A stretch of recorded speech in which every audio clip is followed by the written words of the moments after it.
Hello student, myself Pradeep सिजेरिया and welcome to Quick Hill Chemistry. तो जैसे कि हम लोग आइसोमेरन का पार्ट डिस्कस कर रहे थे, आज मैं आइसोमेरन के ऊपर एक रैंक बूस्टर निकालने जा रहा हूं और इसमें बहुत सारे आपके क्वेश्चन होंगे जो बहुत ही इंपॉर्टेंट होंगे। तो आइए मैं रैंक बूस्टर के लिए स्टार्ट करता हूं। ठीक है, तो आइसोमेरन के लिए रैंक बूस्टर रहेगा।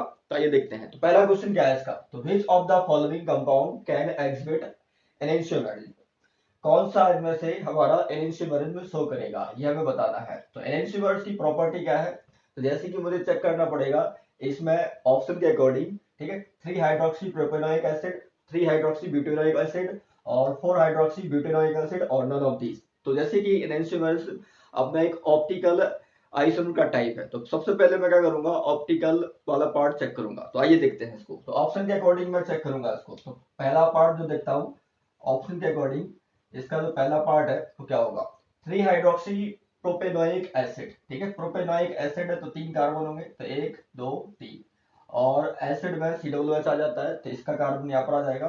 और 1 2 3, 3 पर क्या है, हाइड्रोक्सी है, तो हाइड्रोक्सी मतलब OH और बाकी बॉन्ड में हाइड्रोजन से इस तरह से सेटिस्फाई कर देता हूँ। ठीक है, तो अब अगर मैं देखता हूँ क्या यहाँ पर कायरल सेंटर है कहीं पर भी, तो यहाँ पर मैं चेक करता हूँ कि इस कार्बन के 2 बॉन्ड हाइड्रोजन से हैं, एक OH से और एक CH2 COOH से हो जाएगा, लेकिन यहाँ पर कायरल सेंटर नहीं है, मतलब ये यहाँ पर अकायरलिटी शो करता है। कायरलिटी यहाँ पर शो हो नहीं रही है, तो जब कायरलिटी नहीं है तो यहाँ पर एनेंशियोमेरिज्म नहीं बन सकते हैं। तो ऑप्शन ए यहाँ पर क्रॉस हो जाएगा, मतलब नहीं होगा। अब मैं बी ऑप्शन की ओर चलता हूँ। तो बी ऑप्शन में क्या बोला है, 3 हाइड्रोक्सी ब्यूटेनोइक एसिड। तो ब्यूटेनोइक एसिड वैसे 4 कार्बन है, तो 4 कार्बन इस तरह से हो जाएंगे और एसिड रहेगा तो COOH। ठीक है, अब मैं देख रहा हूँ 3 पर क्या है, हाइड्रोक्सी, तो 1 2 3, 3 पर ये हाइड्रोक्सी। बाकी बॉन्ड को हाइड्रोजन से सेटिस्फाई कर लेते हैं, तो हाइड्रोजन मैंने लगा दिया, यहाँ पर क्या हो जाएगा CH2। अब मैं देखता हूँ कायरलिटी यहाँ पर है क्या, बिल्कुल यहाँ पर ये कायरलिटी प्रेजेंट हो गई जो स्टार कार्बन मैंने शो किया है। जब भी हमारे पास करंटी आ जाएगी तो इस करंटी के अकॉर्डिंग अगर देखेंगे किसी टाइप की सिमेट्री तो नहीं है यहाँ पर, तो एनी टाइप ऑफ सिमेट्री यहाँ पर प्रेजेंट नहीं है। ठीक है, मतलब यहाँ पर मैं क्या कर सकता हूँ, इसके एनेंशियोमेरिक फॉर्म बना सकता हूँ। तो एनेंशियोमेरिक फॉर्म क्या होगा इसका, मिरर इमेज। तो मिरर इमेज कैसे देख जाएगा, तो C, यहाँ पर क्या है अपने पास H, यहाँ पर क्या हो जाएगा CH2 और ये COOH और यहाँ पर क्या होगा CH3 और ये OH हो जाएगा। ठीक है, ये अपने पास इसका मिरर इमेज इस तरह से शो हो सकता है। तो ये क्या हो जाएंगे, एनेंशियोमर्स शो कर सकते हैं, तो एनेंशियोमर्स यहाँ पर ये बन जाएगा। ठीक है, मतलब जहां पर कायरलिटी प्रेजेंट होगी और एनी टाइप ऑफ सिमेट्री यहाँ पर नहीं होगी तो वो क्या कहलाएंगे, एक दूसरे के एनेंशियोमर्स कहलाएंगे। ओके, तो इसका सही आंसर क्या होना चाहिए, जैसे सिंगल करेक्ट आंसर है तो इसका ऑप्शन क्या हो जाएगा, बी इसका आंसर हो जाएगा। तो आंसर इसका क्या होगा, अपना बी रहेगा। ठीक है, तो इस तरह से हमारा पहला क्वेश्चन यहाँ पर ये डिस्कस हो जाता है। अब मैं दूसरे क्वेश्चन की ओर आगे बढ़ रहा हूँ। ओके, सो आइए आप सेकंड और थर्ड क्वेश्चन की ओर आगे बढ़ते हैं। तो सेकंड क्वेश्चन मेरे पास है, the functional isomers of ethers are ketone, aldehyde, alcohol and ester. तो अब मैं कैसे चेक करूंगा यहाँ पर, तो मैं इसका सॉल्यूशन अगर क्रिएट कर दूं क्या होगा। तो ईथर क्या होता है, तो ईथर अपने पास मैंने एक कॉमन ईथर ले लिया CH3, single bond CH2, single bond CH2 और ये O और ये CH3 ले लिया, इस टाइप का मैंने कॉमन ईथर ले लिया कोई। ठीक है, टोटल कार्बन काउंट कर लेता हूं मैं, टोटल कार्बन इसके ईथर के कितने हैं, तो 1 2 3 4, 4 कार्बन यहाँ पर है, तो मैं यहाँ पर ले लेता हूँ C4। ठीक है, टोटल हाइड्रोजन काउंट कर लेते हैं, तो हाइड्रोजन कितने हो जाएंगे यहाँ पर, 3 और 3 कितने हो जाएंगे, 6 है और 2 और 2 ये 4, तो 6 प्लस 4 10 हो जाएगी, तो H10 हो जाएगा और ये कितना हो जाएगा, एक ऑक्सीजन है, तो C4H10O। ये मेरा ईथर का कोई मैंने क्रिएट कर लिया, जनरल फॉर्म बन गया अपने पास। ठीक है, ईथर का। तो अगर ये जनरल फॉर्म अगर 4 कार्बन, ठीक है, और 10 हाइड्रोजन और ऑक्सीजन लेते हुए मेरा क्या कीटोन बनाया जा सकता है, तो 4 कार्बन का मैं कीटोन बना लेता हूँ, तो 1 2 3 और 4। कीटोन बनाने के लिए C डबल बॉन्ड O मुझे करना पड़ेगा और बाकी के बॉन्ड में हाइड्रोजन सेटिस्फाई कर देता हूँ, तो ये हाइड्रोजन मेरा इस तरह से सेट हो जाता है। क्या ये 10 हाइड्रोजन ले रहा है, 4 कार्बन तो दिखाई दे रहा है, तो C4 हो जाएगा। लेकिन अगर मैं देखता हूँ तो 3 और 3 यहाँ पर कितने हो जाएंगे, 6 हो जाएंगे और 2 यहाँ पर है, 6 प्लस 2 कितना हो जाएगा, 8 हो जाएगा, तो C4H8 और ये O, ये मेरा कीटोन बना है 4 कार्बन लेते हुए। तो 4 कार्बन है, 10 हाइड्रोजन होना चाहिए था, यहाँ पर कितने हैं, 8 है, मतलब ए ऑप्शन अपना क्या होगा, रॉन्ग हो जाएगा। ठीक है, बी वाला एल्डिहाइड, एल्डिहाइड कैसे क्रिएट करेंगे, तो एल्डिहाइड बनाने के लिए मेरे पास क्या होता है, CHO, 4 कार्बन का मैं एल्डिहाइड बनाऊं, 1 2 3 4, 4 कार्बन ले लिए मैंने, एल्डिहाइड बनाया तो CHO मैंने लगा दिया है। ठीक है, एल्डिहाइड बनाना है जैसे कि यहाँ पर CH2, ये CH3 हो जाएगा, यहाँ CH2 हो जाएगा और यहाँ पर क्या होगा CH2 हो जाएगा। अगर कोई ध्यान से देखे कार्बन कितने हैं, 4, यहाँ पर C4 है, H कितने हो जाएंगे टोटल, तो 3, 2 5 और 2 7 और एक क्या हो जाएगा 8, तो C4H8 और ये कितना हो जाएगा एक सिंगल ऑक्सीजन, है ना, 3 2 5 और 2 7 और एक हाइड्रोजन यहाँ पर 8, यहाँ पर C4H8O हो जाएगा। ठीक है, मतलब यहाँ पर भी हमारा सेटिस्फाई नहीं हो रहा है, मतलब बी ऑप्शन भी हट जाएगा। सी पर चले, सी पर करते हैं, सी क्या होगा, तो ये ए था, ये बी था और सी ऑप्शन की चलते हैं। एल्कोहल, 4 कार्बन का एल्कोहल बना दूं मैं, तो 1 2 3 4, 4 कार्बन का एल्कोहल है तो यहाँ पर OH लगा दिया और बाकी के बाद हाइड्रोजन से, तो यहाँ पर क्या आ जाएगा CH3, यहाँ पर CH2, यहाँ पर CH2 और यहाँ पर CH2, तो C4 हो जाएगा इसका। हाइड्रोजन काउंट कर लेते टोटल, 3 2 5 और 2 7 और 2 9 और एक 10, C4H10 और एक सिंगल ऑक्सीजन है, तो यहाँ पर मेरा मॉलिक्यूलर फॉर्मूला सेटिस्फाई हो जाता है। तो हमारा क्या आ जाएगा, सी इसका करेक्ट आंसर होगा। एस्टर में 2 ऑक्सीजन होते हैं इसलिए वो तो हट ही जाएगा अपने पास, क्योंकि ईथर में एक ही सिंगल ऑक्सीजन है। यहाँ पर एल्कोहल का हमारा जनरल फॉर्मूला सेटिस्फाई होता है, तो आंसर क्या हो जाएगा इसका, एल्कोहल सेटिस्फाई करेगा। तो एल्कोहल एंड ईथर आपस में फंक्शनल आइसोमर्स शो करेंगे। ठीक है, तो ये क्वेश्चन सेकंड की बात हुई थी। अब क्वेश्चन नंबर थर्ड पर आ जाए, तो थर्ड क्वेश्चन क्या बोल रहा है, तो which of the following conformation of N-butane is least stable। ठीक है, N-butane का जो least stable conformer है वो कौन सा होगा, gauche, anti, eclipse and fully eclipse. तो जैसे कि हम जानते हैं नॉर्मल ब्यूटेन के, जैसे कि मेरे लेक्चर में आप लोग देखेंगे, तो नॉर्मल ब्यूटेन के मैंने सारे कंफर्मर निकाले हैं, गॉसी फॉर्म भी निकाला है, एंटी भी दिखाया है, इक्लिप्स भी दिखाया है और फुली इक्लिप्स भी दिखाया है। तो मैं नॉर्मल ब्यूटेन का जो सबसे लीस्ट स्टेबल जो कंफर्मर होता है वो अपने पास इक्लिप्स फॉर्म होता है, वो भी फुली इक्लिप्स। तो नॉर्मल ब्यूटेन का मैं अगर कंफर्मर का जो स्टेबिलिटी रहेगा मैं वो बताता हूँ, तो क्या बनेगा, सबसे अच्छा स्टेबल होता है एंटी। ठीक है, एंटी कंफर्मर, उसके बाद आ जाता है गौचे, गौचे कंफर्मर, उसके बाद आ जाता है अपने पास partially eclipse, partially eclipse form आ जाता है और लास्ट में आ जाता है अपने पास फुली इक्लिप्स, लास्ट में फुली इक्लिप्स आ जाता है।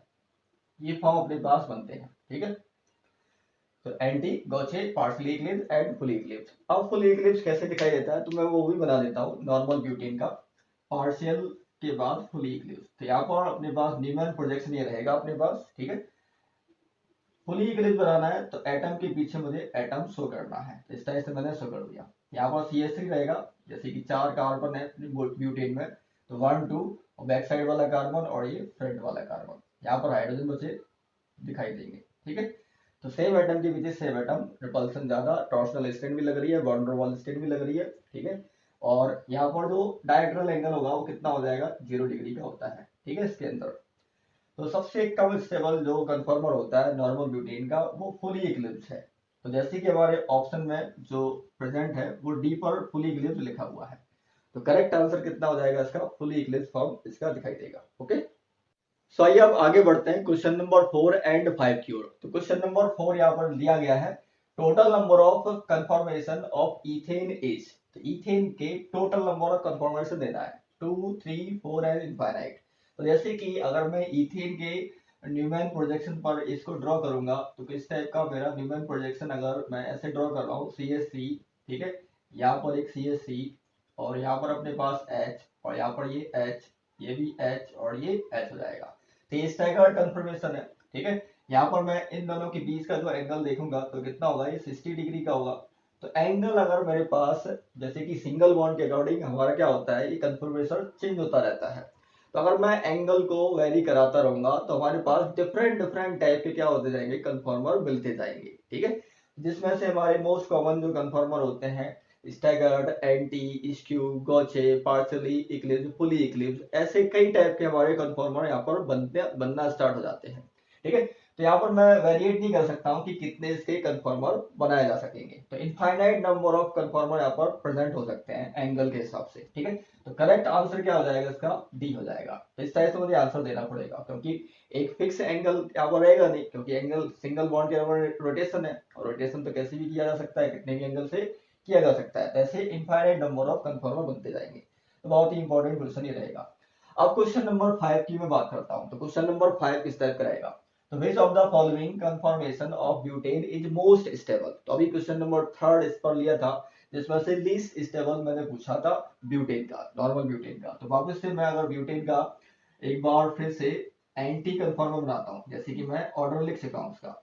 अगर मैं एंटी कंफर्मर बता देता हूँ तो यहाँ पर CH3, ठीक है, यहाँ पर क्या हो जाएगा ये H, और ये H, यहाँ पर CH3 हो जाएगा, और यहाँ पर क्या हो जाएगा एक S हो जाएगा, और यहाँ पर एक क्या हो जाएगा H।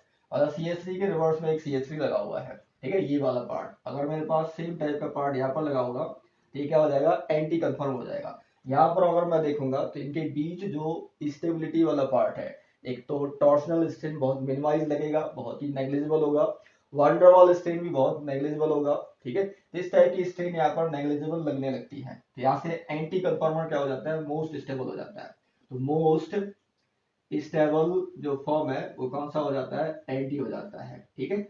और अनस्टेबल जैसे कि मैंने बोला है लीस्ट स्टेबल क्या हो जाता है fully Eclipse form least stable हो जाता है, क्योंकि उसके बीच में हमारे पास टॉर्शनल स्ट्रेन लगना स्टार्ट हो जाती है, प्लस वांडरवॉल स्ट्रेन भी यहाँ पर एप्लीकेबल हो जाती है, ठीक है। इसलिए मैं यहाँ पर जो आंसर दूंगा वो क्या होगा अपना बी हो जाएगा, मतलब एंटी कंफर्मर यहाँ पर मोस्ट स्टेबल होते हैं, ठीक है।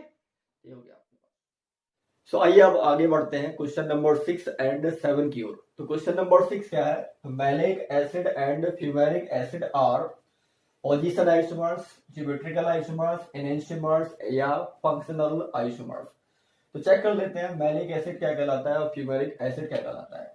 तो जैसे कि मेरे पास इसका जो सॉल्यूशन रहेगा, मैलिक एसिड का जो फॉर्मूला होता है C डबल बॉन्ड C, यहाँ पर ये COOH, ठीक है, और ये H रहेगा, और यहाँ पर ये COOH और ये H रहेगा, ठीक है। तो इस टाइप का जो अरेंजमेंट है, ठीक है, COOH एक साइड है और HS एक साइड है, तो ये सिस फॉर्म कहलाता है इसका, ठीक है, ये कहलाता है मैलिक एसिड, ये मैलिक एसिड है। और जो ट्रांस फॉर्म है इसका C डबल बॉन्ड C, यहाँ पर COOH कर दिया, यहाँ पर मैंने H कर दिया, तो यहाँ पर H ले लिया और यहाँ पर मैंने COOH कर दिया, तो ये कहलाता है फ्यूमेरिक एसिड। तो ये जो ट्रांस फॉर्म है इसका, ये फ्यूमेरिक एसिड के नाम से जाना जाता है, ये ट्रांस फॉर्म है, ठीक है। तो मैलिक एसिड क्या है, फ्यूमेरिक एसिड क्या है, आप लोगों को ये याद रखना पड़ेगा। सिस एंड ट्रांस फॉर्म में कहलाते हैं, और सिस और ट्रांस जब बन जाते हैं तो ये क्या हो जाता है ज्योमेट्रिकल आइसोमर्स बन जाता है, ठीक है। तो इसका आंसर क्या हो जाएगा बी, इसका आंसर अपना बी रहेगा। क्वेश्चन नंबर 7 की ओर आगे बढ़ते हैं। तो क्वेश्चन नंबर 7 क्या बोल रहा है, which of the following is a chiral molecule. कौन सा इनमें से कायरल मॉलिक्यूल होगा। तो 1 क्लोरोप्रोपेन, 2 क्लोरोप्रोपेन, 1 क्लोरोब्यूटेन और 2 क्लोरोब्यूटेन। तो अगर मैं इसको चेक करता हूँ कायरलिटी के लिए, ठीक है, तो ऐसा कार्बन जिसके चारों बॉन्ड क्या होंगे डिफरेंट ग्रुप या एटम से सेटिस्फाई होंगे, वही कायरल सेंटर कहलाएगा और मॉलिक्यूल अपना बन जाएगा कायरल मॉलिक्यूल। तो ऑप्शन ए को मैं चेक कर लेता हूँ। ऑप्शन ए के लिए 1 क्लोरोप्रोपेन, 1 2 3 क्लोरोप्रोपेन है तो 3 कार्बन होंगे, और 1 पर ये 1 ये 2 और ये 3 दे दिया, तो 1 पर क्या आ जाएगा Cl। और इस कार्बन के 2 बॉन्ड अपने हाइड्रोजन से होंगे, इस कार्बन के 2 हाइड्रोजन, इसके 3 हाइड्रोजन, तो ये अपना क्या होगा कायरल मॉलिक्यूल नहीं होगा अपने पास, ठीक है। बी वाले चेक कर लेते हैं, बी वाला ऑप्शन। तो बी वाला ऑप्शन है 2 क्लोरोप्रोपेन, तो 1 2 3, ये 1 ये 2 ये 3, इस पर Cl ले दिया, ठीक है। तो एक क्या हो जाएगा अपना एक हाइड्रोजन प्रेजेंट होगा इस पर, और बाकी यहाँ पर क्या है ये CH3 है, और यहाँ पर क्या है ये CH3 है अपने पास, ठीक है। तो यहाँ पर भी क्या है 2 क्लोरोप्रोपेन है, तो CH3 ये रहेगा अपने पास, ये CH, और यहाँ पर भी क्या रहेगा CH3 रहेगा अपने पास। तो ये भी क्या होगा अपने पास अपना कायरल सेंटर नहीं हो पाएगा, ठीक है, क्योंकि यहाँ पर CH3 दो बॉन्ड अपने सेम है अपने पास, इस कार्बन के चारों बॉन्ड होना चाहिए डिफरेंट ग्रुप या एटम से सेटिस्फाई होना चाहिए। 1 क्लोरोब्यूटेन क्या हो पाएगा, 1 क्लोरोब्यूटेन भी ले लेते हैं, तो मैंने यहाँ पर ले दिया सी वाला ऑप्शन। तो 1 2 3 4, 4 पर अपना क्या है ब्यूटेन वाला पार्ट है, 1 पर क्या है क्लोरीन, तो 1 पोजीशन पे क्लोरीन। तो इस कार्बन के अगर मैं बॉन्ड देखूंगा तो 2 हाइड्रोजन प्रेजेंट होंगे इस पर, एक क्लोरीन है, कायरलिटी यहाँ में नहीं मिल पाएगी। डी वाले ऑप्शन पे जाते हैं, तो डी वाला ऑप्शन क्योंकि ए बी सी है नहीं और सिंगल करेक्ट आंसर, तो डी वाला हो जाएगा। बना के भी देख लेते हैं, तो 1 2 3 4, 4 पर अपना ब्यूटेन वाला पार्ट है, 2 पर क्लोरो है, तो 2 पर यहाँ पर क्लोरीन लगा दिया, ठीक है।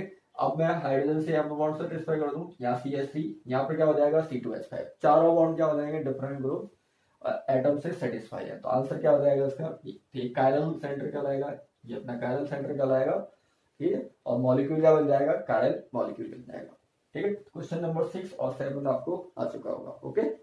सो अगला क्वेश्चन अपना है question number 8, which of the following molecule has a meso stereoisomers. चार ऑप्शन दिए गए, ए बी सी और डी। इसमें से मुझे पता करना है मेसो फॉर्म किसका बनेगा अपने पास, ठीक है। तो जैसे कि अपने पास ए जो मेरे पास ऑर्गेनिक मॉलिक्यूल है, अगर ए को मैं देखता हूँ, ठीक है, यहाँ पर मैं इसका सोल्यूशन दिख रहा हूँ, कौन सा ऑप्शन होगा। तो ए को अगर मैं देखूंगा, ठीक है, इसके अकॉर्डिंग अगर मैं देखूंगा, इस मिडिल वाले कार्बन के अकॉर्डिंग, क्योंकि कायरल सेंटर अपने पास कहां पर है, कायरल सेंटर अपने पास ये है, क्योंकि इसके चारों बॉन्ड डिफरेंट ग्रुप से सेटिस्फाई होंगे, मैंने ब्लैक मार्क से किया है। ये भी क्या होगा, कायरल सेंटर। इसके अकॉर्डिंग देखेंगे तो क्या मॉलिक्यूल सिमेट्री रखेगा, यहाँ पर Cl है, यहाँ पर Br है, तो मॉलिक्यूल सिमेट्री नहीं रखेगा, ठीक है। बी के अकॉर्डिंग है, बी में क्या है, ट्रांस टू हेक्सीन है, तो ट्रांस टू हेक्सीन कैसे दिखाई देगा, यहाँ पर देख सकते हैं 1 2 3 4 5 6 कार्बन हो जाएंगे यहाँ पर, और 2 पर क्या है अपने पास डबल बॉन्ड, तो 1 और ये 2 पर डबल बॉन्ड हो जाएगा। तो यहाँ पर क्या हो जाएगा अपने पास H, और यहाँ पर क्या हो जाएगा ये H, यहाँ पर क्या हो जाएगा ये CH3, और ये टोटल ग्रुप इस टाइप पे कहलाएगा अपने पास, ठीक है। तो अगर मैं देखूं क्या ये मॉलिक्यूल अपना सिमेट्रिक है, क्या मेसो आइसोमर्स शो कर सकता है, तो जैसे कि यहाँ पर देखें, यहाँ पर कायरलिटी कहीं है नहीं, कायरलिटी प्रेजेंट ही नहीं है, तो यहाँ पर ऑप्टिकल आइसोमर्स बनेगा ही नहीं। ऑप्टिकल जब बनेगा नहीं तो यहाँ पर मेसो और रेसोनिक यहाँ पर मिलेगा ही नहीं। तो हमें जैसे कि मेसो चाहिए, यहाँ पर मैं ऑप्टिकल एक्टिविटी यहाँ पर है ही नहीं, ठीक है, तो यहाँ पर ये बी वाला सेक्शन नहीं होगा अपने पास। सी में चले, सी में देखें, जैसे कि यहाँ पर कायरल सेंटर है, यहाँ पर कायरल सेंटर होगा, तो मॉलिक्यूल क्या सिमेट्रिक होगा, मॉलिक्यूल सिमेट्रिक ही नहीं बन पाएगा। डी की ओर चले, डी में कैसे प्रेजेंट कर सकता हूँ, तो कायरल सेंटर ये है, कायरल सेंटर ये है, ठीक है। यहाँ पर देखें पूरा ग्रुप कौन सा है, C2H5, यहाँ पर पूरा ग्रुप कौन सा है, C2H5, HCl लगा है, मतलब मॉलिक्यूल में सिमेट्री प्रेजेंट हो सकती है। अगर मैं इसको फिशर प्रोजेक्शन पे कुछ इस टाइप से अरेंज कर दूं, तो ये C2H5 हो जाएगा, और यहाँ पर C2H5। फिशर प्रोजेक्शन में लोग क्या करते हैं, वर्टिकल लाइन पर कार्बन वाला पार्ट रखते हैं, तो कार्बन वाला पार्ट पूरा हो गया, यहाँ पर H रखते हैं, यहाँ Cl रखते हैं, यहाँ H रखते हैं, यहाँ Cl, ठीक। इसके अकॉर्डिंग क्या मिल जाएगा, इसको प्लेन ऑफ सिमेट्री मिल जाएगी। जैसी प्लेन ऑफ सिमेट्री मिल जाती है तो मॉलिक्यूल कैसा हो जाता है, मेसो कंपाउंड बन जाता है। तो इस तरह के मॉलिक्यूल अपने क्या कहलाएंगे, मेसो कंपाउंड कहलाएंगे, और मेसो स्टीरियोआइसोमर्स ये प्रेजेंट कर सकते हैं, ओके। ये क्वेश्चन नंबर 8 का जो आंसर होगा क्या हो जाएगा, डी हो जाएगा, ठीक है। इस टाइप से क्वेश्चन नंबर 8 का आंसर डी। अब मैं क्वेश्चन नंबर 9 की ओर आगे बढ़ूं, तो 9 में क्या बोला गया, the number of meso form of the given compound is, compound अपने पास ये दिया गया है, ठीक है। तो मेसोफॉर्म पता करना है, तो जैसे कि यहाँ पर अपने पास अगर मैं इस मॉलिक्यूल को फिशर प्रोजेक्शन में कुछ इस तरह से अरेंज करूं, ठीक है, फिशर प्रोजेक्शन पर मैं अरेंज कर रहा हूँ, तो यहाँ पर कायरल सेंटर एक है, यहाँ पर भी है, और यहाँ पर भी है, मतलब 3 कायरल सेंटर यहाँ पर है, तो 1 2 और ये 3 इस टाइप से। CH3 और CH3 है, तो ये CH3 को यहाँ लगाया, एक CH3 नीचे लगाया इस टाइप से, ठीक है। HOH दे रहा है इस टाइप से, तो H ये OH हो जाएगा, ये H हो जाएगा, ये OH हो जाएगा, ये H हो जाएगा, ये OH हो जाएगा। तो जैसे कि प्लेन ऑफ सिमेट्री यहाँ पर मिल जाएगी, तो मेसोफॉर्म ये बन जाएगा। तो पता करना है कितने मेसोफॉर्म यहाँ पर बनाए जा सकते हैं। तो जब भी यहाँ पर हमारे पास मॉलिक्यूल सिमेट्रिक रहेगा, तो अपन मेसोफॉर्म, जैसे कि मैंने अपने लेक्चर में बताया था, मेसोफॉर्म का जो फॉर्मूला होता है, मेसोफॉर्म यहाँ पर जो बनेंगे वो कितने बनेंगे, 2 to the power n-1/2, ये मेसोफॉर्म यहाँ पर बन जाएगा अपने पास। n यहाँ पर कायरल सेंटर है, तो n इक्वल टू कितना है, n इक्वल टू 3 है, तो जैसे ही मैं n इक्वल टू 3 रखूंगा तो कितना होगा, 3 - 1/2, मतलब 2/2, और 2/2 मतलब 1, तो 2 to the power कितना हो जाएगा, 1, मतलब इसके मेसोफॉर्म कितने बन जाएंगे, ये मेसोफॉर्म यहाँ पर बन जाएंगे अपने पास, यहाँ पर 2 to the power 3 - 1/2, और 2 की पावर 1 आ जाएगा, मतलब 2 मेसोफॉर्म यहाँ पर हमारे क्रिएट हो गए। तो आंसर क्या हो जाएगा इसका, सेकंड हो जाएगा अपने पास, ठीक है। तो क्वेश्चन नंबर 8 और क्वेश्चन नंबर 9 आई थिंक आपको क्लियर हुआ होगा, ओके।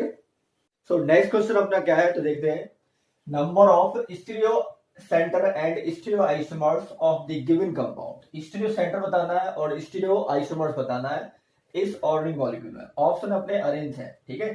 स्टीरियो सेंटर क्या एक, एंड स्टीरियो आइसोमर्स क्या 2 आ सकते हैं, इस तरह से हमारे ऑप्शन अरेंज है। तो आइए देखते हैं कैसे करना है।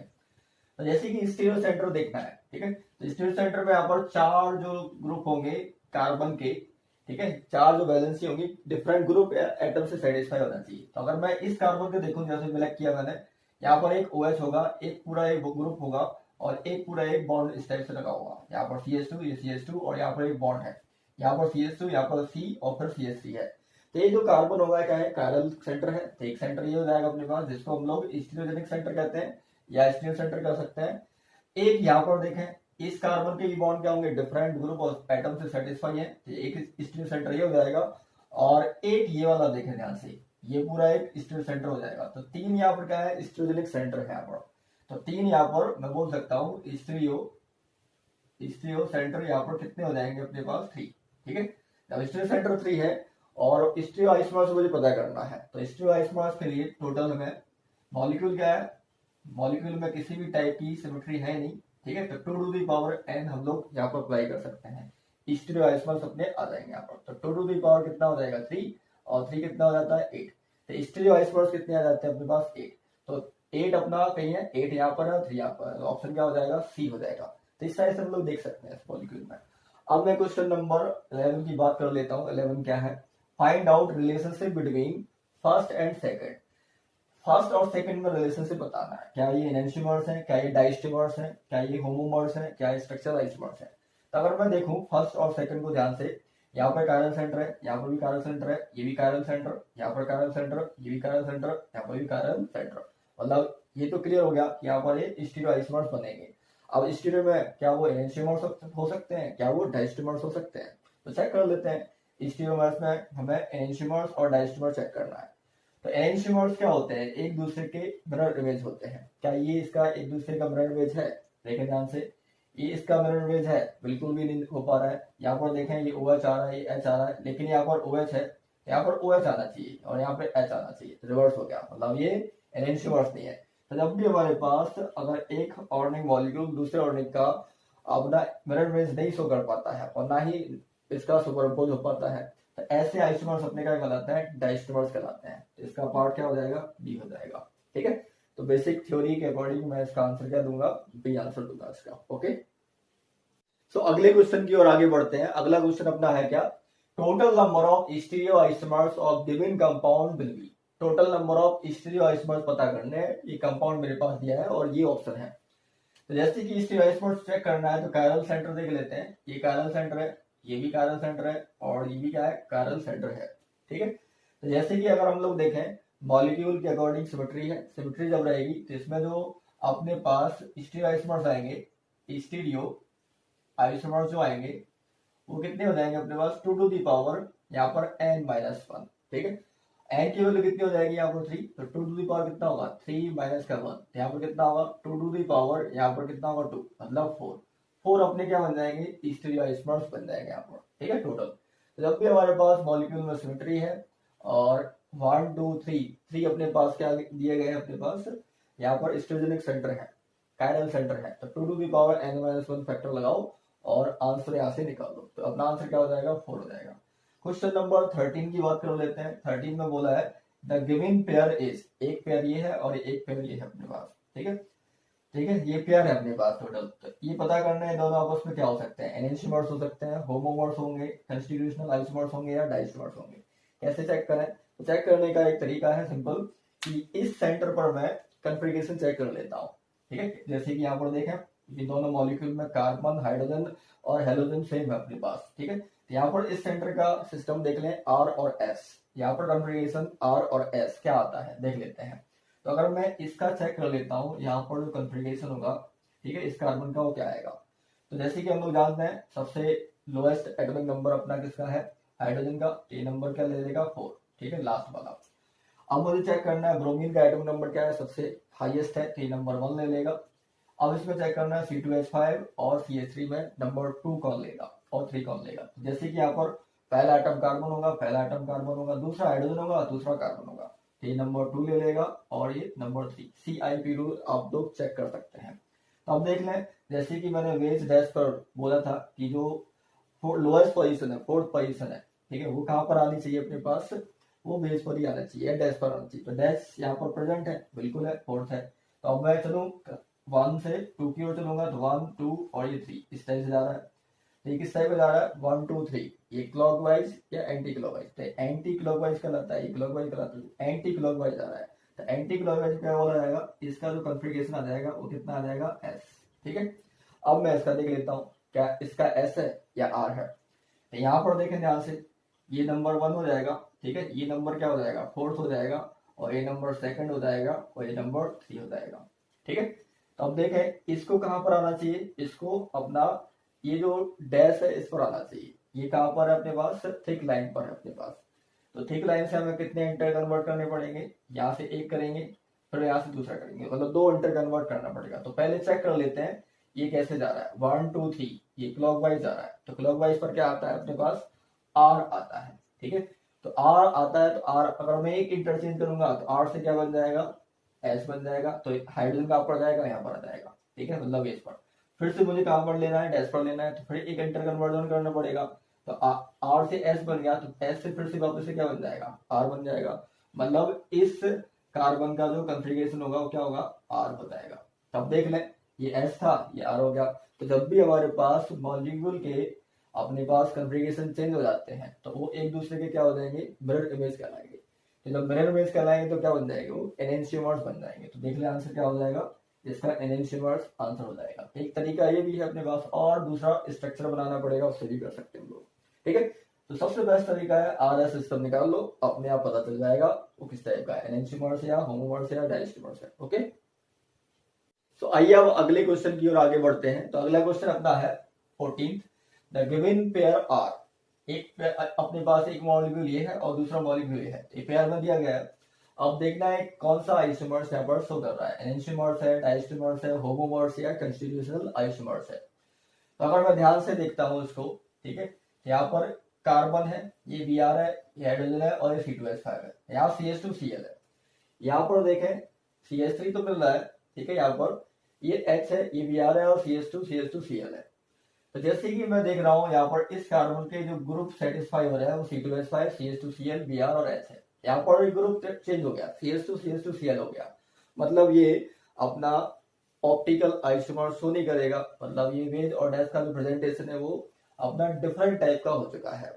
अब जब डिफरेंट हो जाएगा मतलब ये क्या होगा, स्ट्रक्चर ही डिफरेंट कर दिया उसने। जब स्ट्रक्चर हो जाएगा तो क्या कहलाता है वो, कंस्टिट्यूशनल आइसोमर। तो मॉडर्न नेम में हम लोग स्ट्रक्चरल आइसोमर्स को क्या बोलते हैं, कंस्टिट्यूशनल आइसोमर्स बोलते हैं। ठीक है, होमोमर्स होगा नहीं, सिंगल आया नहीं, एनेंशियोमर्स होगा नहीं, क्योंकि अपने पास जो कार्बन की जो बॉन्ड है वो डिफरेंट यहाँ पर एक दूसरे में डिफरेंट यहाँ प्रेजेंट है। ठीक है, इसमें अलग है और इसमें अलग है, जैसे कि ये वाला मैंने बोला है। ठीक है, ये डिफरेंट है अपने पास, इसलिए ये वाला क्या हो जाएगा, स्ट्रक्चरल आइसोमर्स कहलाएगा, कंस्टिट्यूशनल आइसोमर्स। ठीक है, अगले क्वेश्चन की ओर आते हैं, question number 15, number of stereo isomers of the given compound. Compound अपने पास ये दिया गया, ऑप्शन भी है। अब कंपाउंड को अगर गौर से देखा जाए तो यहाँ पर कार्बन के अकॉर्डिंग एक हाइड्रोजन OH CH3 और एक टोटल ग्रुप, मतलब ये क्या है, कायरल सेंटर है। ठीक है, और अगर मैं देखूं यहाँ पर डबल बॉन्ड वाला सिस्टम भी है, कायरल सेंटर भी है, डबल बॉन्ड वाला सिस्टम भी है। तो स्टीरियो आइसोमर्स कैसे देने पड़ेंगे, ज्योमेट्रिकल प्लस ऑप्टिकल से। यहाँ पर देखें सिस और ट्रांस पॉसिबल है, यहाँ पर देखें इसके अकॉर्डिंग R और S पॉसिबल है। ठीक है, एक बार R हो सकता है, एक बार S हो सकता है। तो टोटल एक तो सिस ट्रांस हो जाएगा, सिस ट्रांस हो जाएगा, मतलब 2 आइसोमर्स यहाँ से मिलेंगे, और यहाँ पर कितने मिल जाएंगे, एक बार R भी हो सकता है, एक बार S भी हो सकता है। ठीक है, मतलब 2 आइसोमर्स यहाँ मिल जाएंगे। तो टोटल कितने हो जाएंगे, टोटल यहाँ पर अपने कितने हो जाएंगे, 4 आइसोमर्स यहाँ पर हो जाएंगे। तो आंसर क्या हो जाएगा इसका, 4 हो जाएगा। तो इस तरह से हम लोग चेक कर सकते हैं जब भी इस तरह के मॉलिक्यूल हमारे पास दिखाई देंगे। ओके, सो आइए अब नेक्स्ट क्वेश्चन की ओर आगे बढ़ते हैं। तो नेक्स्ट क्वेश्चन अपना है, which one of the following statement regarding the projection shown below is correct. तो एक प्रोजेक्शन अपना ये है और एक प्रोजेक्शन अपना ये है। तो ये न्यूमैन प्रोजेक्शन कहलाता है और ये शॉहर्स प्रोजेक्शन है। तो ये दोनों हमें चेक करने हैं ऑप्शन के according. Both the projection present the same configuration, दोनों की कॉन्फ़िगरेशन क्या सेम है। बी ऑप्शन में both first and second are optically active, दोनों ऑप्टिकली एक्टिव है क्या। और सी है only first is optically active, और डी है only second is optically active. तो आखिर ये कैसे चेक किया जाए, तो मैं सबसे पहले फर्स्ट वाले को इसको शॉहर्स प्रोजेक्शन फॉर्मूला में ड्रॉ कर लेता हूँ। फर्स्ट वाला पार्ट है, तो फर्स्ट वाले पार्ट का डिफरेंट कार्बन है, मैं यहाँ से खड़े होकर देखूंगा सामने से, ये कार्बन कुछ इस टाइप से मुझे दिखाई देगा। ये वाला कार्बन, यहाँ पर बॉन्ड अपने पास क्लोरीन लगा हुआ है इसका, यहाँ पर एक फिनाइल ग्रुप लगा होगा, और एक क्या है, हाइड्रोजन है। ठीक है, इसके जस्ट पीछे वाला जो पार्ट है ये वाला कार्बन है, ठीक है, जो लार्ज सर्कल से ऐसे दिया गया है बैक साइड कार्बन। यहाँ पर क्या है अपने पास फिनाइल, पीएच लगा दिया। इस साइड अपने पास क्या है हाइड्रोजन, तो ये हाइड्रोजन लगा दिया। और नीचे की साइड के अपने पास क्लोरीन है, ठीक है। तो अगर मैं गौर से देखूं, जैसे कि मैं सिमेट्री ऑफ द मॉलिक्यूल में बताया था, सेंटर ऑफ सिमेट्री के अकॉर्डिंग, सेंटर ऑफ सिमेट्री कैसे चेक करनी है कि मॉलिक्यूल के सेंटर में मैं गया, यहाँ पर ये सेंटर ले लिया। अब सेंटर में जैसे जाऊंगा तो क्या होगा, क्लोरीन की डिस्टेंस की ओर मैं आगे की ओर जाऊंगा तो सेम डिस्टेंस में क्या जाऊंगा पीछे की ओर। तो अगर मेरे पास क्लोरीन ही मिलता है तो क्या होगा लाएगा सेंटर ऑफ सिमेट्री। आगे चेक करें, पूरा ओवरऑल मॉलिक्यूल चेक करें कि इस साइड में हाइड्रोजन की ओर गया तो बैक साइड भी उसी उतनी ही डिस्टेंस आना पड़ेगा। तो क्या मिलना चाहिए, सेम एटम मिलना चाहिए, तो हाइड्रोजन मिल गया। अगर मैं यहाँ से फिनाइल की ओर जाऊंगा यहाँ तक, ठीक है, ये फिनाइल की ओर गया मैं, तो सेम डिस्टेंस तक मुझे क्या करना पड़ेगा, पीछे की ओर जाना पड़ेगा। तो सेम डिस्टेंस पीछे की ओर जा तो मुझे क्या मिल जाएगा, फिनाइल नहीं मिल जाएगा। तो इस टाइप की जो सिमेट्री है तो क्या कहलाती है, सेंटर ऑफ सिमेट्री, ठीक है, सेंटर ऑफ सिमेट्री। यहाँ पर बोल सकते हैं COI, सेंटर ऑफ सिमेट्री, ठीक है, COI सेंटर ऑफ सिमेट्री, या COS भी बोल दो, इन्वर्जन नहीं है, COS सेंटर ऑफ सिमेट्री इस टाइप से बोल सकते हैं, ओके। अगर मैं इसमें देखूं ये वाला और मॉलिक्यूल, तो देखें यहाँ से गया क्लोरीन की ओर तो पीछे भी क्या जाना पड़ेगा, क्लोरीन की ओर जाना पड़ेगा, पीछे भी सेम डिस्टेंस जाना पड़ेगा। तो अगर मैं पीछे जाऊंगा तो फिनाइल मिलेगा, क्लोरीन नहीं मिलेगा। तो इसमें किसी भी टाइप की सिमेट्री प्रेजेंट नहीं है, ठीक है। मॉलिक्यूल क्या है, अनसिमेट्रिकल, ये मॉलिक्यूल कहलाएगा। तो जब भी हमारे पास अनसिमेट्रिकल मॉलिक्यूल हो जाता है तो वो क्या हो जाता है, ऑप्टिकली एक्टिव हो जाता है। मतलब ये ऑप्टिकली एक्टिव नहीं है फर्स्ट वाला, ठीक है। तो अब ऑप्शन के अकॉर्डिंग मैं देख सकता हूँ कि option only second is optically active, क्योंकि यहाँ पर सेंटर ऑफ सिमेट्री प्रेजेंट नहीं है, एनी टाइप सिमेट्री नहीं है। तो अपना ऑप्शन क्या हो जाएगा, डी हो जाएगा, ठीक है। तो इस तरह से हम लोग करेक्ट कर सकते हैं, अपने क्वेश्चन को सॉल्व कर सकते हैं। तो सिमेट्री का हमें ध्यान रखना पड़ेगा, ओके। तो आइए अब अगले क्वेश्चन की ओर आगे बढ़ते हैं। तो अगला क्वेश्चन अपना है, which of the following is erythro form and optically inactive. तो हमें चेक करना है एराइथ्रो कन्फिगरेशन कौन सा होगा और ऑप्टिकली इनएक्टिव कौन सा होगा।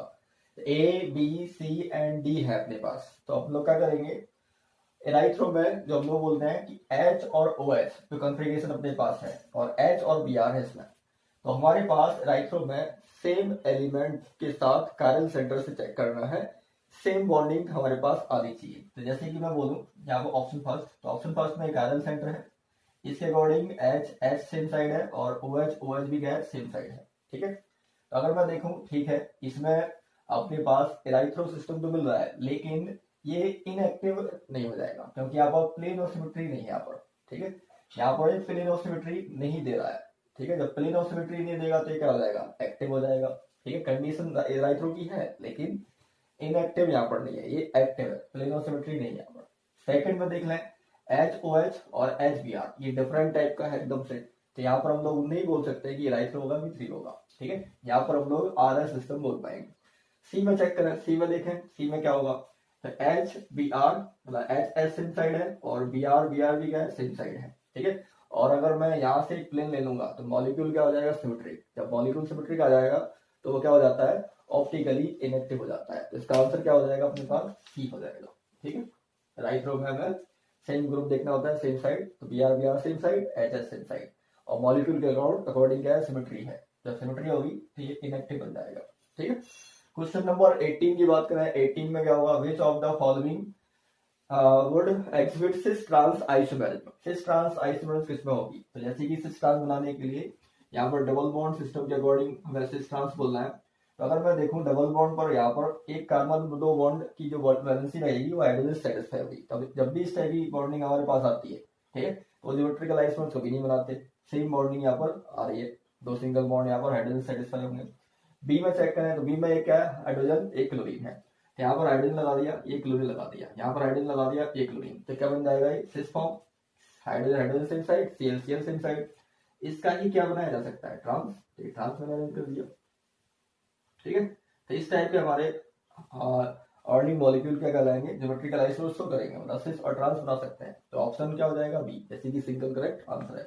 यहाँ पर देखें दो बॉन्ड हाइड्रोजन है, यहाँ पर देखें दो बॉन्ड क्या है, क्लोरीन के हैं, तो ये ज्योमेट्रिकल आइसोमर्स तो नहीं करेंगे, इसलिए आंसर क्या हो जाएगा इसका, बी हो जाएगा, ओके। तो आइए अगले क्वेश्चन की ओर आगे बढ़ते हैं। तो अगला क्वेश्चन अपना है, which one of the following compound does not show tautomerism में, टॉटोमेरेज कौन सा शो नहीं करेगा। तो जैसे कि ऑप्शन है हमें चेक करना है। तो सबसे पहले मैं क्या करूंगा, अल्फा हाइड्रोजन एटम चेक करूंगा। तो अल्फा हाइड्रोजन कहां पर है, जैसे कि यहाँ पर देखें CH3 CH2 NO2, तो NO2 के रिस्पेक्ट में यहाँ पर क्या है, अल्फा हाइड्रोजन है, तो ये क्या करेगा, टोटोमर बनाएगा। तो अगर मैं बनाऊंगा तो क्या बनेगा, CH3 यहाँ C, ये H, यहाँ पर single bond N, double bond O, यहाँ पर एक कोऑर्डिनेट बॉन्ड। ये हाइड्रोजन का बन जाएगा ऑक्सीजन की ओर, और ये वाला बॉन्ड का जाएगा कार्बन और नाइट्रोजन की ओर। तो टोटोमरिक फॉर्म क्या बन जाएगा इसका, CH3 single bond CH, double bond N, यहाँ पर OH और एक कोऑर्डिनेट बॉन्ड, मतलब इसमें टोटोमर शो हो रही है। ठीक है, बी वाले में चेक करें तो बी वाले में NO के रिस्पेक्ट में, नाइट्रोसो के रिस्पेक्ट में यहाँ पर कोई अल्फा हाइड्रोजन नहीं है, तो अल्फा हाइड्रोजन इक्वल टू कितना हो जाएगा, 0। ठीक है, तो यहाँ पर ये टोटोमरिक फॉर्म नहीं बना सकता। तो वैसे कि अगर सिंगल करेक्ट आंसर है तो अपना जो ऑप्शन होगा वो क्या हो जाएगा, बी। आगे भी है, और अगर मैं चेक करूंगा तो ये क्या टोटोमर बना सकता है, तो बिल्कुल यहाँ पर अल्फा हाइड्रोजन है, यहाँ पर जाएंगे ये वाला बॉन्ड यहाँ जाएगा तो टोटोमर बन जाएगा। इसमें यहाँ पर अल्फा हाइड्रोजन है, ठीक है, और यहाँ पर भी क्या है, अल्फा हाइड्रोजन है, तो दोनों साइड से अपना टोटोमरिक फॉर्म बनाया जा सकता है। तो अपना आंसर क्या हो जाएगा इसका, आंसर जो होगा इस क्वेश्चन का वो बी हो जाएगा इस टाइप से। ठीक है, डज नॉट शो।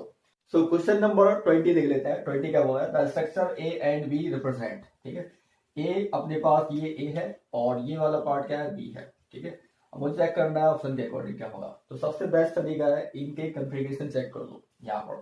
ठीक है, यहाँ पर आर है कि एस है, कायरल सेंटर पर आर है कि एस है। तो अगर अब ए को मैं लेके चलूंगा तो ए में क्या कॉन्फ़िगरेशन बनेगा, तो मैं यहाँ पर लिख देता हूँ, ए कैसे दिखाई देगा।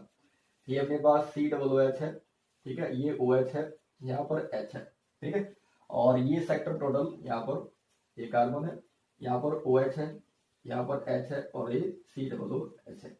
तो पहले कायरल सेंटर को मैं लेके चल रहा हूँ। पहले कायरल सेंटर पर कौन सा कॉन्फ़िगरेशन होगा, आर या एस। तो इस कायरल सेंटर पर देख लेते हैं पहले। ठीक है, तो यहाँ पर अगर मैं देखता हूँ तो यहाँ पर पहला आइटम ऑक्सीजन है, तो ये नंबर 1 ले लेगा, और ये लास्ट का जाएगा नंबर 4, इस टाइप से। ठीक है, अब मुझे चेक करना है ये COOH और ये टोटल पार्ट में कौन सा अपना पार्ट कहलाएगा। तो पहला आइटम कौन सा है, यहाँ पर कार्बन है, तो यहाँ पर भी पहला आइटम कौन सा है, कार्बन है। ठीक है, उसके बाद मैं देखता हूँ दूसरा एटम कौन सा लगेगा अपने पास। तो दूसरा एटम ऑक्सीजन है, दूसरा ऑक्सीजन है। तीसरा कौन सा है, तीसरा अपने पास कार्बन है। ठीक है, तीसरा यहाँ पर कौन सा है, ऑक्सीजन, डिफरेंट। तो ऑक्सीजन का नंबर कितना हो जाएगा, 2, एटम नंबर इसका ज्यादा होगा, और ये क्या कर लेगा, नंबर 3 नंबर ले लेगा। इस टाइप से करना है। अब देख लें ये 1, ठीक है, 1 2 3 इस टाइप से, फोर्थ को ब्लॉक करें, 1 2 3 किस टाइप से जा रहा है अपने पास, 1 2 3 इस टाइप से एंटी क्लॉकवाइज जा रहा है। ठीक है, ये एंटी क्लॉकवाइज अगर है, जब एंटी क्लॉकवाइज होगा ये सिस्टम, और हाइड्रोजन को कहां पर होना है, वर्टिकल पर, जैसे कि बोला है, तो अपना हॉरिजॉन्टल पर है। तो जब भी ये एंटी क्लॉकवाइज है, मतलब ये एस बनाने जा रहा था, लेकिन बना क्या लेगा, ये आर बना लेगा। क्यों बना लेगा, क्योंकि ये अपना वर्टिकल डायरेक्शन पर लोएस्ट पोजीशन जो हाइड्रोजन की है वो लोएस्ट पोजीशन यहाँ पर, वो यहाँ पर होना चाहिए। ठीक है, तो अब देख लेते हैं इस पर कन्फिग्रेशन क्या होगा। तो ये एस हो गया इस पर। अब इस पर देख लेते हैं ऐसे आर। अब इस कार्बन पर देखें ध्यान से, इतना क्लियर हो गया होगा। इस कार्बन पर मैं देखता हूँ तो ये 1 ले लेगा, ठीक है, और ये तो 4th ले लेगा अपने पास, क्लियर हो चुका है। ये सेकंड ले लेगा सिमेट्रिक है, तो ये क्या ले लेगा, थर्ड वाला पार्ट। अब देख ले 1 2 3 इस टाइप से गया, 1 2 3। अब ये किस टाइप से जा रहा है, 1 2 3, ये एंटी क्लॉकवाइज है ना, एंटी क्लॉकवाइज है। तो एंटी क्लॉकवाइज में क्या होना चाहिए था, ये एस होना चाहिए था। ठीक है, अब फिर से वही कंसेप्ट लग गया, ये 4th आ रहा है, तो कहां पर हो जाएगा, ये आर हो जाएगा। एस से किसमें कन्वर्ट हो जाएगा, आर, क्योंकि ये पोजीशन 4th वो वर्टिकल लाइन पर होना चाहिए इस टाइप से। ठीक है, ये आर हो जाएगा।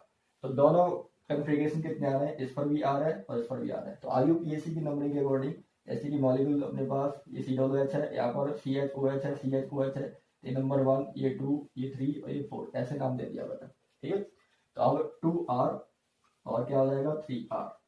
इस पर कॉन्फ़िगरेशन है 2R और 3R। इस पर चेक कर लेते हैं बी पर। तो बी को कैसे चेक करूंगा, ऐसे में बना देता हूँ मैं। जैसे कि इस कार्बन पर चेक करता हूँ तो क्या होगा, तो ये 1 ले लेगा, ठीक है, नंबर 1 ले लेगा। अब मैं ऊपर जाऊंगा तो COOH है, नीचे क्या है C, फिर उसके बाद COOH, तो अब 2 ये हो जाएगा। ठीक है, कार्बन के बाद ऑक्सीजन आना है, 2 ये होगा। तो उसके बाद अब मुझे देना है नंबर 1 2 हो गया, 3 और 4 देना है। 3 और 4 किसमें मिलेगा, तो ये नंबर 3 हो जाएगा, क्योंकि यहाँ पर ये कार्बन के बाद हाइड्रोजन आने लगेगा, तो नंबर 4 हो जाएगा। अब चेक करें 4th वाला 1 2 3, तो 1 2 3 किस टाइप से जा रहा है, एंटी क्लॉकवाइज, एंटी क्लॉकवाइज में क्या होगा एस, लेकिन ये फोर्थ अपना क्या है, इसका डायरेक्शन में इसको इसका होना चाहिए था, ठीक, इसमें कन्वर्ट हो जाएगा, आर में कन्वर्ट हो जाएगा ये, ठीक है, आर में ये कन्वर्ट हो जाएगा। इस पर चेक कर लें, इस पर क्या होगा, ये नंबर 1, ये नंबर 2 और ये नंबर 4 और ये नंबर 3, तो 1 2 3 फिर से जा रहा है इस टाइप से, ये किस टाइप से जा रहा है एंटी क्लॉकवाइज, एंटी क्लॉकवाइज में क्या हो जाएगा ये एस, लेकिन क्या किस में आना चाहिए, ये आर में आना चाहिए, ठीक है, क्योंकि ये फोर्थ पोजीशन इस डायरेक्शन में होना चाहिए, ठीक है, तो ये कहां पर है, इस डायरेक्शन में है, इसको ऐसे इंटर कन्वर्ट करेंगे तो एस से किस में कन्वर्ट हो जाएगा, वो आर में कन्वर्ट हो जाएगा, ठीक है। तो आप IUPAC के अकॉर्डिंग देख लें, COOH यहाँ पर क्या है, OH है, CH3 है, यहाँ पर HOH है, तो अपने पास नंबरिंग यहाँ से स्टार्ट हो जाएगी, नंबर 1, ये 2, ये 3 और ये 4, IUPAC की नंबरिंग इस पर, तो 2 पर R तो 2R और 3 पर R तो 3R। तो अब देख लें, इस पर भी 2R है, इस 3R है, 2R 3R, दोनों की कन्फिगरेशन क्या है, सेम, मतलब ये क्या हो जाएगा, होमोमर हो जाएगा, यहाँ पर ये होमोमर कहलाएंगे, कन्फिगरेशन चेंज नहीं हो रहा है, तो जिसके कन्फिगरेशन चेंज नहीं होंगे वो क्या कहलाएंगे, होमोमर कहलाएंगे, ठीक है, इक्वल टाइप के। तो आइए अगले क्वेश्चन की ओर आगे बढ़ते हैं। तो अगला क्वेश्चन अपना है कंपाउंड हैज, ये कंपाउंड दिया गया है, इसमें हमें सिमेट्री चेक करनी है ऑप्शन के अकॉर्डिंग, ठीक है। तो आइए देखते हैं सिमेट्री कैसे चेक करनी होती है। तो अगर मैं पूरे मॉलिक्यूल को बड़े साफ तरीके से देखूंगा, तो अगर मैं यहाँ पर एक सेंटर मान लो इसका मॉलिक्यूल का, तो यहाँ पर क्या करूंगा, मैं BR की ओर कुछ डिस्टेंस चल रहा हूँ सेंटर से, ठीक है, तो सेम डिस्टेंस मुझे क्या करना पड़ेगा, अपोजिट साइड चलना है। तो अगर मैं सेम डिस्टेंस अपोजिट साइड चलता हूँ तो मुझे क्या मिलना चाहिए, सेम एलिमेंट मिलना चाहिए, तो BR यहाँ पर भी है, BR यहाँ पर भी है, ठीक है, मतलब एक टाइप की सेंटर ऑफ सिमेट्री यहाँ पर दिखाई दे जाएगी। अगर मैं यहाँ पर अगले ग्रुप की ओर जाऊंगा, फ्लोरीन की ओर, तो फ्लोरीन दिखाई देगा, तो अपोजिट सेम डिस्टेंस पर हमें क्या दिखाई देगा, फ्लोरीन दिखाई देगा, तो सेम आ रहा है अपने पास, तो क्या हो जाएगा, सेंटर ऑफ सिमेट्री को एडजस्ट कर रहा है। अगर मैं कहाँ से जाऊँ, CH3 की ओर जाऊँ, तो यहाँ पर भी क्या होगा, सेम डिस्टेंस पर CH3 ही मिलना चाहिए। तो ओवरऑल हर एक जगह मैं जा रहा हूँ, तो हर एक जगह पर मुझे क्या हो रहा है, सेम एलिमेंट दिखाई दे रहा है। हाइड्रोजन से हाइड्रोजन की ओर जाऊंगा, सेम डिस्टेंस मुझे हाइड्रोजन मिलेगा, तो अपना सेंटर ऑफ सिमेट्री हो जाएगा, ठीक है। प्लेन ऑफ सिमेट्री क्यों नहीं हो पा रही है, अगर मैं एक इमेजिनरी प्लेन इसके बीच से निकालता हूँ, तो ये BR है, ये फ्लोरीन है, अलग हो जाएगा, ठीक है, सिमेट्री नहीं दे पाएगा। सेंटर ऑफ सिमेट्री अपने पास हो रही है। एक्सिस ऑफ सिमेट्री में अगर मॉलिक्यूल को किसी एंगल से रोटेट करता हूं तो मॉलिक्यूल डिफरेंट टाइप की सिमेट्री बना लेगा। तो जैसे कि यहाँ पर क्लियरली दिखाई दे रहा है सेंटर ऑफ सिमेट्री, तो ऑप्शन क्या हो जाएगा अपने पास, सी, तो सेंटर ऑफ सिमेट्री इसमें एग्जिस्ट है, ठीक है। नो सिमेट्री तो है नहीं, एक सिमेट्री हमारे पास मिल चुकी है। अगले क्वेश्चन की ओर आगे बढ़ते हैं। 22, विच of the following compound is chiral, कौन सा मॉलिक्यूल कायरल होगा यहाँ पर, A, B, C या D, ठीक है। तो कायरल टी के लिए मुझे क्या करना होता है कि जैसे कि ये अपने पास ज्योमेट्री दी गई है मॉलिक्यूल की, तो हमें देखना है यहाँ पर सिमेट्री देखना है, सिमेट्री एग्जिस्ट है कि नहीं है, ठीक है। अगर सिमेट्रिक होगा तो वो क्या हो जाएगा अपने पास, अकायरल हो जाएगा, तो सिमेट्री नहीं होना चाहिए।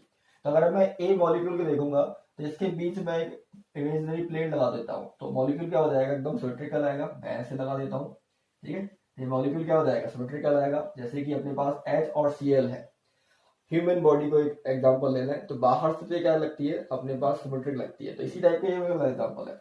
लेकिन हार्ट को देखेंगे यहाँ पर, तो हार्ट दिखाई दे रहा है, यहाँ पे हार्ट होता है क्या, नहीं होता है, इसलिए ये दो एटम को हम लोग निगलेक्ट कर देते हैं। ओवरऑल ऊपर से देखते हैं तो क्या हो जाएगा, सिमेट्रिक दिखाई देगा। यहाँ पर देखें ऊपर से, यहाँ पर मैं एक इमेजिनरी एक्सिस यहाँ पर ड्रॉ कर देता हूँ प्लेन, यहाँ पर डबल बॉन्ड आ रहा है, इस साइड डबल बॉन्ड नहीं है, तो यहाँ पर सिमेट्री नहीं है। लेकिन यहाँ पर देखो, यहाँ से मैं देखूंगा तो मॉलिक्यूल सिमेट्रिक आ रहा है, यहाँ पर भी देखूंगा तो मॉलिक्यूल क्या आ रहा है, सिमेट्रिक आ रहा है, ठीक है। मतलब ये जो एलिमेंट दिए है, ये हार्ट, यहाँ पर हार्ट नहीं होता। ह्यूमन एग्जांपल दिमाग के अंदर रखें, कंसिडर करते चले। तो यहाँ पर डबल बॉन्ड है, यहाँ साइड डबल बॉन्ड नहीं है, तो अपने क्या हो जाएगा, ऑप्शन बी हो जाएगा। मतलब यहाँ पर सिमेट्री नहीं है, तो एनी टाइप ऑफ सिमेट्री नहीं होती है तो मॉलिक्यूल क्या होगा, कायरल हो जाएगा, ठीक है, मतलब वो ऑप्टिकल आइसोमर शो करेगा। तो इसका आंसर बी रहेगा। तो इस तरह से हम लोग चेक कर सकते हैं, ओके। सो आइए अगले क्वेश्चन की ओर आगे बढ़ते हैं। अगला क्वेश्चन दिया गया है, which of the following dienes is chiral. तो मेरे पास ABCD में डाइईन्स है। तो अगर मैं बड़े ध्यान से देखूं, डाइईन्स का एक टॉपिक मैंने अपने लेक्चर में दिया है, ठीक है, कंजुगेटेड डाइईन और कंटिन्यूअस जो आती है उसका डबल बॉन्ड, वो भी अपने पास डाइईन्स अपने पास कहलाती है। तो एक एलीन का एग्जाम्पल मैंने लिया था वहां पर, ठीक है। तो एलीन कहाँ से एग्जिस्ट होगी, तो अगर मैं ए ऑप्शन में देखूं, C double bond C double bond C, तो 3 कार्बन कंटिन्यूअस अगर डबल बॉन्ड रखते हैं इस टाइप से, C डबल बॉन्ड C और डबल बॉन्ड C, इस टाइप का पैटर्न। अब इससे 2 बॉन्ड जो जुड़े होते हैं सिंगल बॉन्डेड, यहाँ पर ये जो बॉन्डिंग नहीं होगी। अगर CH3 यहाँ पर है तो दूसरा H यहाँ पर है, ठीक है। इसको मैं देख रहा हूं तो यहाँ पर देखूंगा तो क्या हो जाएगा अपने पास, यहाँ पर अगर ये CH3 यहाँ पर हो नहीं सकता, क्योंकि अगर मैं एक H और एक H कहाँ पर रखूँ, यहाँ पर रखूँ, तो इस बॉन्ड में सेटिस्फाई नहीं हो पाएगा ये, ठीक है। मतलब यहाँ पर CH3 नहीं हो सकता, ये मॉलिक्यूल ही क्या है, अनस्टेबल है, हो ही नहीं सकता, मतलब ए तो हमारा होगा नहीं। बी वाले पार्ट में चले CH3 CH double bond CH single bond CH double bond CH2। तो यहाँ पर अगर मैं चेक करता हूँ, कायरलिटी यहाँ पर है ही नहीं, ठीक है। यहाँ पर अगर मैं देखता हूँ कायरलिटी यहाँ पर है ही नहीं, यहाँ पर दो हाइड्रोजन जो है वो प्लेन पर ही रहते हैं। जब दो हाइड्रोजन प्लेन पर होंगे, यहाँ पर ये H और ये CH3, मतलब ये ज्योमेट्रिकल आइसोमर शो करेगा। यहाँ पर इसके इस बॉन्ड के अकॉर्डिंग ऑप्टिकल शो नहीं कर सकता, मतलब बी ऑप्शन भी क्या हो जाएगा, घट जाएगा। अगर मैं सी को बड़े ध्यान से देखूंगा तो सी में क्या है, अपने पास एलिन का एक डेरिवेटिव है, तो एलिन का डेरिवेटिव हो जाएगा, ठीक है। डबल बॉन्ड आ रहे हैं, यहाँ पर क्या हो सकता है, एक हाइड्रोजन हो सकता है, मतलब एक CH3 होगा तो एक हाइड्रोजन हो जाएगा। यहाँ पर H और CH3 होंगे, जो क्या होंगे, डिफरेंट प्लेन पर होंगे। तो ये क्या होगा अपने पास, मैंने बोल दिया CH3 बेस पर है, तो हाइड्रोजन कहाँ पर चला जाएगा, ये अपना डैश पर चला जाएगा। तो इस टाइप से हमारा मॉलिक्यूल एग्जिस्ट करता है। तो जैसे कि इसके अकॉर्डिंग किसी भी टाइप की सिमेट्री है नहीं, ये दोनों ही मॉलिक्यूल क्या है, डिफरेंट प्लेन पर है। यहाँ पर ये प्लेन ऑफ द पेपर है, ऑन द पेपर है। तो अगर मैं सिमेट्री देखता हूँ किसी भी टाइप की यहाँ पर प्रेजेंट नहीं है, और मॉलिक्यूल क्या हो जाएगा, ये सिमेट्रिकल, यहाँ पर मॉलिक्यूल क्या हो जाएगा, सिमेट्रिकल तो नहीं है, क्योंकि अगर सिमेट्री होती तो यहाँ पर मॉलिक्यूल क्या हो जाता, अकायरल हो जाता। तो मॉलिक्यूल किस टाइप का हो जाएगा, कायरल हो जाएगा। तो अपना जो आंसर होगा 23 का वो क्या हो जाएगा, सी, मतलब ये एलिन के डेरिवेटिव का है, ठीक है, एलिन, ये याद रखें इसको। अब ये वाला एग्जांपल देंगे वापस से, तो इस कार्बन के अकॉर्डिंग अगर मैं देखूंगा सिमेट्री आ रही है, सिमेट्री आ जाएगा तो क्या होगा, मॉलिक्यूल अपना अकायरल बन जाएगा। और वैसे भी इसमें हम लोग ऑप्टिकल आइसोमर शो नहीं कर सकते हैं। तो अपना एलिन्स का डेरिवेटिव ये है अपने पास, तो याद रखें इसको, बड़ा अच्छा एग्जांपल था। अब 24 की बात मैं करता हूं, तो 24 किस टाइप का है, the simplest alcohol that can exhibit enantiomerism. Enantiomerism कौन सा एग्जांपल इसमें शो कर पाएगा, तो जैसे कि अगर मैं देखूं, ये दिया यहाँ पर 1 प्रोपेनॉल 2 ब्यूटेनॉल 2 प्रोपेनॉल और 1 ब्यूटेनॉल, सभी के स्ट्रक्चर बना के देखें। तो 1 2 3 तीन अपने पास क्या है, कार्बन है, और एक पर क्या लगा होगा, OH, ठीक है। तो इस बॉन्ड, यहाँ पर बॉन्ड कितने हैं, हाइड्रोजन वाले पार्ट होंगे, यहाँ पर भी कितने होंगे, 2 हाइड्रोजन वाले पार्ट होंगे, यहाँ पर 3 हाइड्रोजन होंगे। तो यहाँ पर तो हमारे पास कायरल सेंटर है ही नहीं, ठीक है। सभी कार्बन देख रहा हूँ, 4 बॉन्ड डिफरेंट नहीं है, ठीक है। ब्यूटेनॉल को देखें तो 1 2 3 4 4 है अपने पास, 2 पर क्या है अपने पास, यहाँ पर ऑल है, ठीक है। 2 पर क्या हो जाएगा, ऑल हो जाएगा। तो अगर मैं देखता हूँ यहाँ पर ये H, यहाँ पर CH3, यहाँ पर CH2, और यहाँ पर क्या हो जाएगा, CH3 हो जाएगा। इस टाइप का मेरे पास क्या मिल रहा है, ये 2 ब्यूटेनॉल मिल रहा है, ठीक है। कायरल सेंटर मिल रहा है, मतलब कहीं ना कहीं यहाँ पर ऑप्टिकल आइसोमर हो सकता है। सी को भी चेक कर लेते हैं, 1 2 3, 2 पर क्या अपने पास, ऑल है। तो 2 पर अगर मैं ऑल ले लेता हूँ तो यहाँ पर ऑल हो जाएगा, यहाँ पर H हो जाएगा, यहाँ पर CH3 हो जाएगा, और यहाँ पर CH3 हो जाएगा, ठीक है। तो अगर मैं देख रहा हूँ 2 प्रोपेनॉल में यहाँ पर 2 पर ऑल आ गया, लेकिन ये दो वैलेंसी क्या होंगी, सेम होंगी, तो ये अपना ऑप्टिकल आइसोमर शो नहीं कर पाएगा। अगला देख लेते हैं 1 ब्यूटेनॉल। तो 1 ब्यूटेनॉल में किस टाइप का हो जाएगा, तो 1 2 3 4 4 अपने पास क्या है, कार्बन है इस टाइप से, और 1 पर क्या है, ऑल है, यहाँ पर मैंने लगा दिया। अब फिर से वापस से यहाँ पर कायरल सेंटर है ही नहीं, क्योंकि कार्बन के बॉन्ड अपने हाइड्रोजन से सेटिस्फाई हो रहे हैं, ठीक है। सिमिलर बॉन्डिंग यहाँ पर मिल रही है, कायरल सेंटर यहाँ पर है नहीं। तो कायरल सेंटर कहाँ पर है, अपना बी ऑप्शन में है, यहाँ पर कायरल सेंटर है, ठीक है। ये जो होगा, ये वाला एल्कोहल जो होगा वो क्या करेगा, अपने पास एनेंशियोमर्स बना सकता है, ठीक है। ये वाला अपना एनेंशियोमर्स बना सकता है, मतलब इसका आंसर क्या हो जाएगा, बी हो जाएगा, ठीक है। 2 ब्यूटेनॉल अपना सही आंसर होगा, जो एनेंशियोमर्स बनाएगा, मतलब एक प्लस फॉर्म तो दूसरा माइनस फॉर्म, ठीक है। अब क्वेश्चन नंबर 25 की बात कर लेते हैं। 25 में क्या बोला गया है, the following structure represent a pair of, ये पेयर किस टाइप के हैं, एनेंशियोमर्स हैं, डाइस्टोमर्स हैं, मेसो हैं, या होमोमर हैं। तो जैसे कि मैंने अपने एग्जाम्पल में एक क्वेश्चन कराया हुआ है कि इन पर हम लोग कन्फिग्रेशन चेक कर लेते हैं, R या S, ठीक है। अगर मैं R और S की बात करता हूँ तो ये 4th नंबरिंग ले लेगा, तो BrCl कार्बन, ठीक है। तो Br क्या होता है, सबसे हाईएस्ट एटॉमिक नंबर रखता है, तो 1, ये 2 हो जाएगा, और कार्बन 3 पर हो जाएगा। अब मैं देखता हूँ 1 2 3, ठीक है, किस तरह से जा रहा है, ये अपना एंटी क्लॉकवाइज जा रहा है, और 4th पोजीशन कहाँ पर है, इस लाइन पर है, इसको इस लाइन पर होना चाहिए था। तो जैसे कि ये एंटी क्लॉकवाइज है, तो S है, किसमें कन्वर्ट हो जाएगा, R में कन्वर्ट हो जाएगा। तो इस कार्बन का कॉन्फ़िगरेशन क्या है, R, क्लियर। अब मैं इसका चेक कर लेता हूँ, तो ये 4th है, ठीक है, ये 1 होगा, ये 2 होगा और ये क्या होगा 3 हो जाएगा। ये इस टाइप से जा रहा है 1 2 3, ठीक है 1 2 3 इस टाइप से जा रहा है 1 2 3। और फोर्थ पोजीशन अपने कहाँ आ रही है, जहां पर उसको होना चाहिए इस लाइन पर बिल्कुल है, चाहे ऊपर हो चाहे नीचे हो। अब ये किस टाइप से जा रहा है, कन्फिग्रेशन अपना एक क्लॉकवाइज जा रहा है। क्लॉकवाइज में क्या होगा आर, अब फोर्थ जहां पर है वहीं पर है, मतलब आर का आर ही रहेगा, ठीक है। तो एस ये आर था, ये आर है, मतलब कन्फिग्रेशन दोनों कार्बन का चेंज नहीं हो रहा है। तो जब कन्फिग्रेशन चेंज नहीं होगा तो क्या कहलाएंगे, होमोमर कहलाएंगे। तो ऐसे मॉलिक्यूल अपने क्या बन जाते हैं, होमोमर कहलाते हैं। इस तरह से मेरे एग्जांपल ये थे, आप इनको देख सकते हैं। ओके, सो आइए अब अगले क्वेश्चन की ओर आगे बढ़ते हैं। तो अगला क्वेश्चन जो है, tautomerism is not exhibit by, चार ऑप्शन में किस में टोटोमेरिज्म नहीं होगी। तो जैसे कि हम लोग जानते हैं टोटोमेरिज्म कराने के लिए क्या कंडीशन है, अल्फा हाइड्रोजन एंड अपने पास मल्टीपल बॉन्ड अटैच्ड एक इलेक्ट्रोनेगेटिव एलिमेंट। जैसे कि ये अगर मैं इसको ध्यान से देखूं, इन और ऑल, इन ऑल फॉर्म दिया गया है, तो उल्टा करूंगा तो क्या होगा, ये अपने पास क्या चला जाएगा, ये कीटो फॉर्म बन जाएगा, मतलब इसमें टोटोमर हो सकती है। इसमें अगर मैं टोटोमर शो करता हूँ तो यहाँ पर ये अल्फा हाइड्रोजन यहाँ पर होंगे, वो कहाँ जाएंगे ऑक्सीजन की ओर, तो डबल बॉन्ड कहाँ जाएगा यहाँ पर। लेकिन बात ये आती है कि रिंग के अंदर क्या दो डबल बॉन्ड कंटिन्यूस हो सकते हैं। अगर मैं इसका एक टोटोमरिक फॉर्म बनाता हूँ कुछ इस टाइप का, ये टोटोमरिक फॉर्म, यहाँ डबल बॉन्ड, यहाँ पर डबल बॉन्ड, ये सी डबल बॉन्ड हो, यहाँ पर OH हो जाएगा, ठीक है। ये इस टाइप का ऑर्गेनिक मॉलिक्यूल बन जाएगा। तो इस कार्बन का जो हाइब्रिडाइजेशन हो क्या है, sp है। एंगल कितना होना चाहिए, 180 डिग्री। क्या ये एंगल 180 डिग्री का है, नहीं है, मतलब ये मॉलिक्यूल जो होगा वो स्टेबलिश ही नहीं हो पाएगा, ठीक है, मतलब ब्रेक हो जाएगा, टोटोमेरिज्म यहाँ पर एक्सिबिट नहीं हो पाएगी। तो आंसर क्या हो जाएगा इसका, बी। इसमें हो सकता है क्योंकि यहाँ पर अल्फा हाइड्रोजन है, ठीक है, यहाँ पर ये बॉन्ड जाएगा तो अल्फा हाइड्रोजन यहाँ पहुंच जाएगा, फिर अगेन जाएगा तो यहाँ पर OH, यहाँ पर OH भी हो जाएगा, तो यहाँ पर भी हो सकती है क्योंकि यहाँ पर भी अल्फा हाइड्रोजन प्रेजेंट है। इसमें नहीं हो पाएगी, रीजन ये है, ठीक है। अगले क्वेश्चन की ओर आगे बढ़ते हैं। तो 27 the two compound may be considered as, दो कंपाउंड दिए गए हैं, हमें देखना है क्या है, पोजीशन है, आइसोमर्स है, चैन आइसोमर्स है, स्टीरियो आइसोमर्स है, टोटोमर है। तो जैसे कि गौर से अगर ध्यान से देखा जाए, सबसे पहले मैं कार्बन का वर्ड रूट देख लूंगा। तो 1 2 3 4, ठीक है, कैसे भी चले 4 कार्बन का वर्ड रूट, यहाँ से 1 2 3 4 5 कार्बन का वर्ड रूट है। जब वर्ड रूट ही चेंज हो रहा है, यहाँ पर कार्बन का चेन ही चेंज हो रहा है, तो क्या होगा, चेन आइसोमर्स हो जाएगा, तो देखना ही नहीं आगे, है ना, मतलब मुझे पोजीशन आइसोमर्स देखना ही नहीं है, क्यों, क्योंकि यहाँ पर वर्ड रूट अपना चेंज हो रहा है। अगली पार्ट में जाएंगे 28 पर। तो geometrical isomers are possible for, कौन से के लिए ज्योमेट्रिकल आइसोमर्स हो पाएगी। तो जैसे कि ये क्या है, ऑक्सिजन है, ये भी ऑक्सिजन है, ये कीटोन है और ये भी क्या अपने पास कीटोन है अपने पास। तो अब जैसे कि ज्योमेट्रिकल आइसोमर्स देखना है तो उसके लिए एक रिस्ट्रिक्टेड कार्बन या रिस्ट्रिक्टेड बॉन्ड होना चाहिए अपने पास। तो यहाँ पर रिस्ट्रिक्टेड बॉन्ड है नहीं, तो बी और डी तो होगे नहीं। अब देखना है ए और सी में, ठीक है। ऑक्सीजन में हम लोगों ने पढ़ा है कि ज्योमेट्रिकल आइसोमर्स हो सकती है। तो पहले वाले ऑप्शन में देखेंगे तो कार्बन से दो ग्रुप यहाँ पर जो जुड़े हैं वो सेम जुड़े हैं।